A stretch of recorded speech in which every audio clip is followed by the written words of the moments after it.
இந்த 200 ரூபாய் பிரச்சனை பண்ணாக்கா சில்லறை இல்லை அப்படின்னு சொன்னாக்கா இந்த 200 ரூபாய் கொடுத்துட்டு போயிடுவாங்க அப்படின்னு அவர் நினைச்சு பார்த்துருக்காரு. ஏன்னா 30 ரூபாய் அடிஷனலா வாங்குறது இல்லாம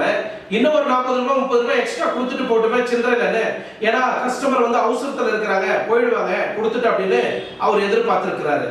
அது மட்டும் இல்ல 200 ரூபாய் கொடுத்து மீதி எக்ஸ்ட்ரா 20 ரூபாய் கொடுத்து பேலன்ஸ் சில்லறையை கொடுங்க அப்படின்னு கேட்டதுக்கும் அந்த ஆட்டோ டிரைவர் என்ன வார்த்தை யூஸ் பண்ணிருக்காரு நீங்க பாத்தீங்கன்னா, சோ இந்த இடத்துல அந்த பணத்தை கொடுத்து கூட அவர்கிட்ட என்கிட்ட சில்லறை இல்லை,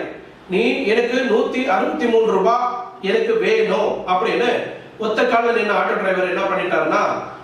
நீ எனக்கு 63 ரூபாய் கொடு,